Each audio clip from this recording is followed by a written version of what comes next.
President Trump showing off the new Air Force One at Joint Base Andrews. Isn't that beautiful? That was just before heading to Camp David, delivering remarks where he touted the economic benefits of his peace deal with Iran. Our country's doing so well. Those ships are flowing out of the Hormuz Strait like nobody's ever seen before, actually. There were a lot of them, about 700 of them, and they're pouring out. The oil is all over the place. You're going to see oil drop so low. And now we have an agreement that was signed last night, and it's 60 days. They have to make a deal. Otherwise, we will do things that won't make them happy. But I don't think it's going to get to that. I think it's going to be very good. That comes as Vice President J.D. Vance puts his Switzerland trip on hold with the fragile peace deal being confronted by new violence in the Middle East. Hezbollah attacking Israeli soldiers in Lebanon, killing 4 and triggering a new round of fighting before Israel and the Iran-backed terror group agreed to another ceasefire.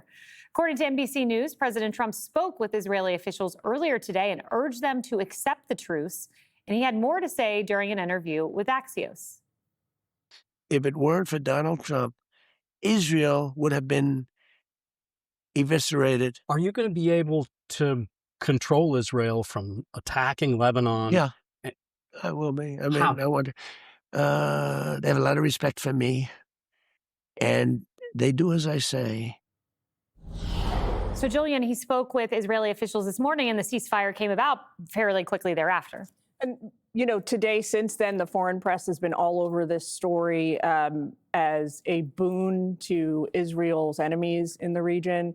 The foreign reporting today has all been about how none of Israel's needs and wants are being met with the signing of the MOU, which is not entirely accurate. But what is interesting about this moment, Kayleigh, is for the first time since this war began, since Operation Epic Fury began, the president is having to really sort of navigate his priorities. Right now, he can't really push the military angle and the economic angle at once. If he moves forward, wanting to have the strait remain open, he's not going to be able to strike up military attacks as quickly as he might like to, because it will shut the strait down again. He's having to tread very, very carefully and very precisely at this moment, I think, in a way maybe he has not been forced to do so far in this conflict. Meaning, if he wants to dial up military intervention because he feels like the regime is reneging on things they agreed to, the strait's going to shut down again. And oil prices are going to go back up. Americans are going to feel it at the pump, and obviously that's not something he wants. So it's a real balancing act. And the strait is indeed a card that Iran holds over the next 60 days, Jessica. But a card that President Trump holds is this headline from The Economist: Iran's battered economy will take years to recover from the war. Last month's inflation rate in Iran was 84%. They desperately need the $300 billion in cash that they seek, which would not be U.S. cash, I would just note. No, that part wouldn't be U.S. cash, but the $5 billion that they would be getting on a monthly basis immediately, because they can sell oil on the open market, which they haven't been able to do in over a decade, comes right away. And it's so still that's not U.S. taxpayer dollars, just being very no, clear but it's about that. letting a regime run by a bunch of terrorists who still haven't signed on to a nuclear agreement to stop their enrichment level. What is that, 60% now, to sell their oil on an open market, which is a huge concession that we gave to them in this. The $300 billion, yes, not out of our pockets, but out of our friends' pockets. And to them, a dollar's a dollar, right? And they're going to be able to go out and they're going to spend that money. They like this deal a lot. They're basically the only people that like this deal. I mean, Jillian's right that the president has this balancing act that he has to do. His entire caucus is upset with this deal. I mean, you're listening to huge allies of the president: Ted Cruz, Lindsey Graham, Josh Hawley, Thune, et cetera, everything ranging from like complete disaster to I'm very concerned. That's a Susan Collins special. But the last few days have not been great for the president. You know, the MOU itself, having told us that we didn't have the actual MOU when it turned out to be exactly what we had been seeing leaked from every other press, you know, across the globe, and from our own outlets in Bloomberg and in the Wall Street Journal. Iran shutting down the strait right away. And did you see that the Strait Authority is already accepting applications for passage in 60 days? That's when they are supposed to, you know, reevaluate, but they're going to start tolling again. And you can say, oh, well, the Saudis aren't going to stand for that or whatever, but Iran is basically doing what they want. Today, I'm sure you saw the Prime Minister of Italy, Giorgia Meloni, did like a direct-to-camera video refuting this absurd lie that the president told about her, that she begged him for a picture at the G7. Like, he's just picking That fights. doesn't pertain to Iran. No, well, he talked about Iran all through the G7 meeting. And by the way, France, who was there as well, has said that they're not going to sign on to the UN resolution to lift the sanctions on Iran right away. So that has to do with it. I'm saying he's picking a fight that he doesn't need to pick because he's in a bad position with this. And I don't know if he felt excluded, like he didn't get the picture that he wanted or whatever, but he is not behaving like somebody who is actually in control of this. Well, I saw the G7 much differently. I saw someone very much in command, that being President Donald Trump. Brian, this was a memorandum of understanding. It is not a deal. We will see what the details are, hopefully in 60 days, if a deal is reached. But President Trump is negotiating from a posture with Iran that has a diminished economy, and Iran that has its nuclear stockpile underneath rubble because of the Fordo bombing. And he's negotiating with an Iran that knows that the U.S. military is still there. And the top leadership's out. Right. And Kayleigh, what I think people aren't seeing, just because it's an oppressed society, we don't have many cameras on the ground, we have zero journalists, the damage that is done with 13,000 plus strikes and 8,000 from Israel, it does tremendous damage. Does anyone doubt our firepower, our ability, our precision? There's tremendous damage done. When it comes to this deal in particular, the goal is get me to November.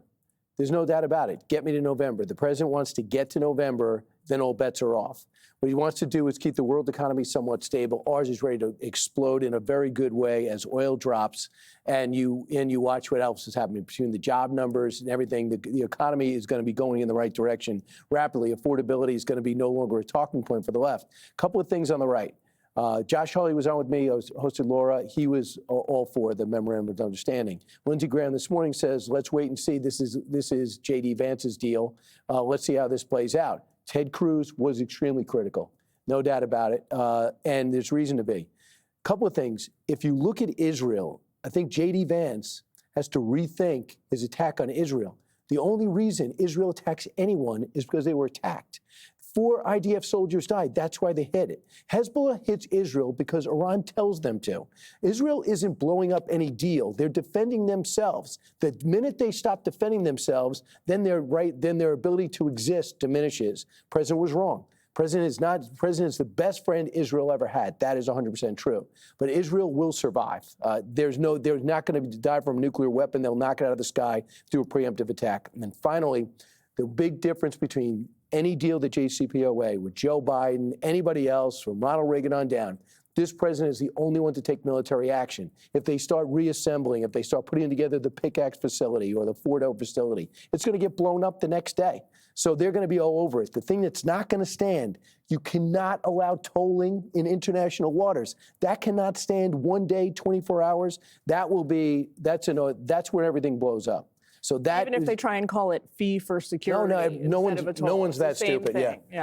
So there's no way that'll last. And the supreme leader, maimed and sitting in the bottom of a cave, hardly has the power to sway the president. And Tom, adding to the list of what I listed out to Brian, that is on the president's side, was Julian noting the Ayatollah is gone. I mean, this is a different dynamic. He was killed on February 28th, the very day of the first strikes. That's it. And everybody on cable TV is arguing about, oh, is this good for the president? Is this not good for the president?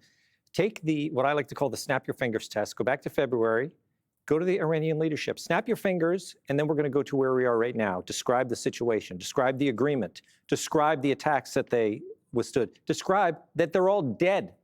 Would they take the deal? No. Snap your fingers, they wouldn't take the deal. Ask our leadership, would you go back to February with the Ayatollahs in their leadership position, which them in the position of them threatening Iran? Ask Israelis, would you go back to February? No. The answer is no. So that is the reality. And when Jessica, we have these arguments every day about, oh, is this a hit to Trump? And we got the elections in the fall. And if you look at international television, they talk about this in terms of American power and the way the world has changed since February. They don't talk about Donald Trump. I mean, it's hard to avoid talking about Donald Trump, whether this is his victory or not, whatever. But if you look, pick up a newspaper, an Asian newspaper, European newspaper, Middle Eastern newspaper. They describe this. They describe the facts on the ground. They don't talk about like small ball politics in the United States. That will show you a view. And those are not pro-American outlets that are making those observations. Be sure to like and subscribe for all the Fox News latest on YouTube and catch full shows streaming now on Fox One.